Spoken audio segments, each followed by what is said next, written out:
Hi all. ఈ మన సంకల్పం ఛానల్ ద్వారా చాలా కెరీర్కి ఉపయోగపడే విషయాలు చాలా చెప్తున్నాం మనం. ఈ ఒక్క వీడియో పూర్తిగా చూడండి, ఏముందలే అనుకోకుండా మీకు చాలా విషయాలు అర్థమవుతాయి.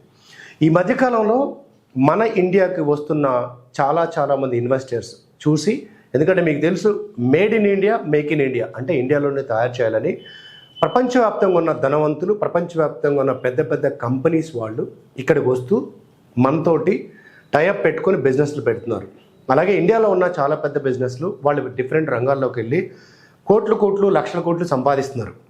ఇవన్నీ చూసిన తర్వాత ఒక మేధావి మరి అని ఏమనుకున్నాడు, ఎందుకు అన్నాడు కానీ ఒక మాట అన్నాడండి. చాలామంది షాక్ అయ్యారు. అదేంటి, మన ఎడ్యుకేషన్ సిస్టమ్ గురించి నేను ఇంతలా మాట్లాడారు, ఇంతకు ఆయన ఏం చెప్పాడో చెప్పరా బాబు, సస్పెన్స్ లేకుండా అని చెప్తున్నాను.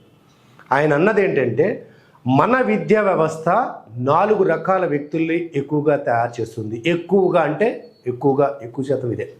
అంటే ఒకటి, ఖచ్చితంగా చెప్పాలంటే బానిసల్ని తయారు చేస్తుంది, అంటే స్లేవ్స్. రెండోది గొర్రెల్ని తయారు చేస్తుంది. మూడోది పాలిచ్చే ఆవులు లేదా గేదెలు.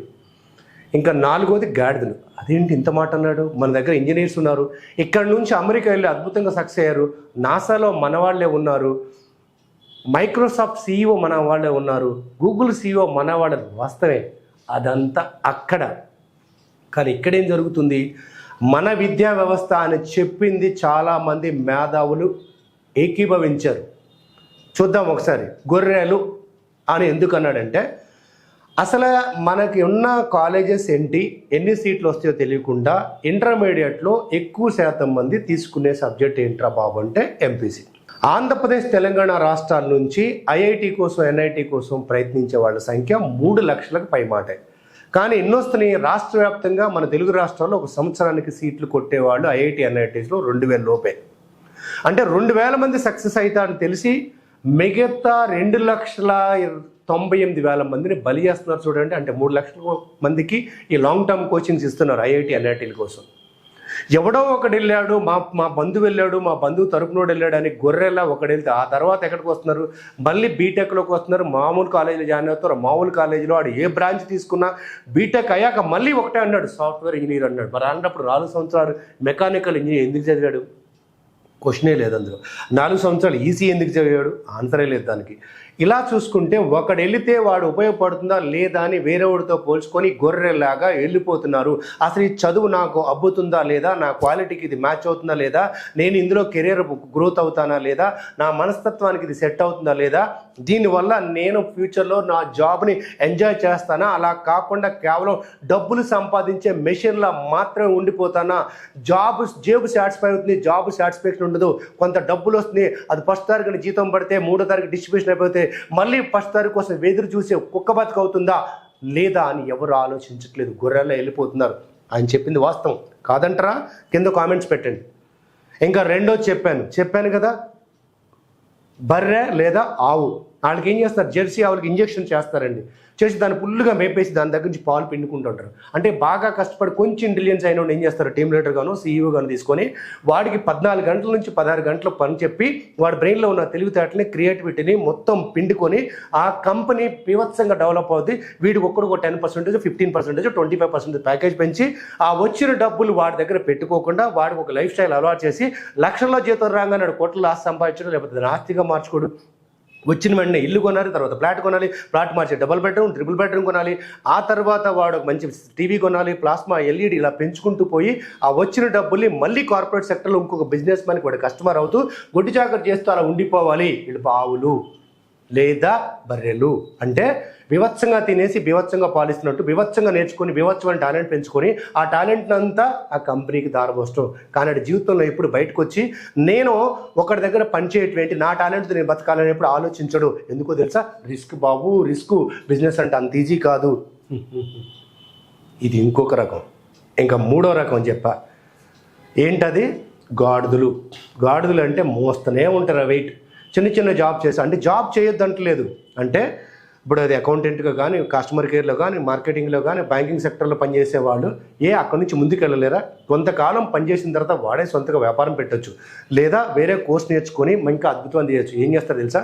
పొద్దున్నే లేవడం, గబగబా ఆఫీస్కి వెళ్ళడం, రెడీ అవ్వటం, ఆఫీసులో పని చేయడం, తిరిగి రాగానే కొంత సమయాన్ని కూడా ఫ్యూచర్ కోసం స్పెండ్ చేయకుండా రాగానే మొబైల్ పట్టుకొని ఆ రోజులో ఉన్న 1.5 GB మొత్తం అయిందాక రీల్సో లేకపోతే వీడియోనో ప్రాజెక్ట్ పిచ్చో వీడిని వాడు తిట్టాడు, వాడిని వీడి తిట్టాడు అని చూస్తూ అలా ఉండిపోతూ ఒక్క స్కిల్ సెట్ పెంచుకోకుండా అదే జాబ్లో కొట్టుకులాడుతూ వచ్చిన డబ్బులతో కుటుంబాన్ని మోస్తూ గాడిద భారం మోస్తూ ఎందుకు మోస్తున్నారో తెలియకుండా అక్కడి నుంచి ఒకడు ముందుకెళ్లకుండా సొసైటీని తిట్టుకుంటూ నాకు రిజర్వేషన్ లేదని, పొలిటికల్ వ్యవస్థ బాగాలేదని, ఆడు బాగోలేదు ఈడు బాగోలేదు వీళ్ళందరం తిట్టుకుంటూ గాడిదలా బతికేస్తారు. ఎందుకంటే నేను బాగున్నా లేదని అటు చూసుకోడు. ఇది ఇంకో మూడో రకం. ఇలా చూసుకుంటూ పోతే ఆయన చెప్పింది నిజమేనేమో అనిపిస్తుంది. గొర్రెలైనవి, ఆవులైనవి, బర్రెలైనవి, అలాగే గాడిదలైనవి, బానిసలు. ఇది ఇంకా కేటగిరీ. ఈ బానిసలు ఏంటి అంటే ఏలేదు, దగ్గర స్కిల్ ఉంటుంది, పనిచేసే తత్వం ఉంటుంది, కష్టపడే తత్వం ఉంటుంది. కానీ ఎందుకండి మహా అయితే ఒక 2000 శాలరీ ఇస్తే పక్క కంపెనీకి వెళ్తాను. కానీ వీళ్ళ దగ్గర కాస్తో కూస్తో ఫైనాన్షియల్ స్టెబిలిటీ కూడా ఉంటుంది. అంటే ఒక స్థాయి దాటిన తర్వాత సొంతగా వ్యాపారం పెట్టచ్చు, లేదా పార్ట్నర్షిప్తో పెట్టచ్చు, స్లీపింగ్ పార్ట్నర్ పెట్టచ్చు. వచ్చిన దాన్ని పాడు చేసుకోకుండా ఇన్వెస్ట్ కూడా చేయొచ్చు. అలా చేయకుండా వీళ్ళు ఒక లైఫ్ స్టైల్ అలవాటు చేసుకొని పక్కనోడితో పోలుస్తూ, వాస్తవానికి ఈయనకి బండి అవసరం లేదు అయినా సరే పక్కనోడు బుల్లెట్ కొన్నాడు కొంటాడు. ఆ సేవ్ చేయాల్సిన దాన్ని, ఫ్యూచర్ కోసం ఇన్వెస్ట్ చేయాల్సిన దాన్ని ఆ బడాయి కోసం పోతాడు. తర్వాత కారు అవసరం లేదు చేస్తుంటాడు. ఎందుకు బానిసలు అంటారు తెలుసా? ఆయనకి ఎప్పుడు లోపల అనిపిస్తుంది, అబ్బా ఇది కాదబ్బా నా స్థాయికి తగ్గట్టు ఏదైనా బిజినెస్ పెట్టాలి, గొప్పగా అవ్వాలి, గొప్ప స్థాయికి వెళ్ళాలనుకుంటాడు. కానీ ఇతని బానిస ఏం చేసింది? ఈఎంఐలు ఇరికిచ్చేసింది.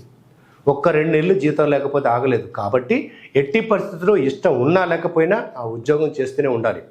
ఇలా తెలియకుండా మనకి డిగ్రీ చదివిన వాళ్ళని, పీజీ చదివిన వాళ్ళని, పిహెచ్డీ చేసిన వాళ్ళని కూడా మన కార్పొరేట్ సెక్టార్ లేదా మనకున్న ఐడియాలజీని మైండ్ చుట్టూ ఒక గీత గీసి దీన్ని మైండ్ బ్లాక్ చేసి పడేసి అసలు కొత్తగా ఆలోచించకుండా నీకున్న టాలెంట్ని మొత్తం వాళ్ళు వాడుకుంటూ సంపాదిస్తున్నారు. ఇది తప్ప ఒప్ప కాసేపు పక్కన పెడితే మీరు ఇందులో ఏ కేటగిరీలో ఉన్నారు చెక్ చేసుకోండి. మీరు ఉద్యోగం చేసినా దాన్ని ఆస్వాదించేటట్టు ఉండాలి తప్పితే దానికి బానిస అయిపోయేటట్టు ఉండాలి. బానిస అయిపోయేటట్టు ఉండకూడదు. దయచేసి చెప్తున్నాను, మీ టాలెంట్ మీకు వాడటం గొప్ప విషయం. దానికోసం ఈ మధ్య కాలంలో నెట్లో చాలా ఆప్షన్స్ వచ్చినాయి. ఎంటర్‌ప్రెన్యూర్‌షిప్ ఎలా కావాలి, బిజినెస్ ఎలా స్టార్ట్ చేయాలి, అలాగే జాబ్ చేసుకుంటూ కూడా కొత్తగా ఎలా ఇన్వెస్ట్ చేయాలని. డబ్బులు సంపాదించడం గొప్ప కాదు, ఆ డబ్బుల్ని ఫ్యూచర్ కోసం ఇన్వెస్ట్ చేసుకోవడం, ఒకనొక స్థాయికి వెళ్ళాక పని చేయకపోయినా డబ్బులు వచ్చే విధంగా ప్లాన్ చేసుకోవడం గొప్ప విషయం. ఇది తెలియనప్పుడు మనం చెప్పిన ఈ 4 కేటగిరీలో ఏదో ఒక కేటగిరీలో పనిచేయాల్సి వస్తుంది. మన ఎడ్యుకేషన్ సిస్టమ్ సొంతగా ఆలోచించే విధంగా తయారు చేస్తే మనం గొప్ప గొప్ప సైంటిస్టులు రావచ్చు, గొప్ప గొప్ప మేధావులు రావచ్చు, గొప్ప గొప్ప టెక్నాలజీని తీసుకురావచ్చు. అన్నిటికన్నా ముఖ్యంగా చేస్తున్న పనిని ఆస్వాదించే విధంగా తయారు చేయొచ్చు. అలా కానప్పుడు ఎడ్యుకేషన్లో మొత్తం ప్రెషర్ ఉంటుంది, ప్లెజర్ ఉండదు. ఇక నుంచి అయినా ప్లెజర్తో పనిచేద్దాం, ప్రెషర్ ఆపేద్దాం. All the best.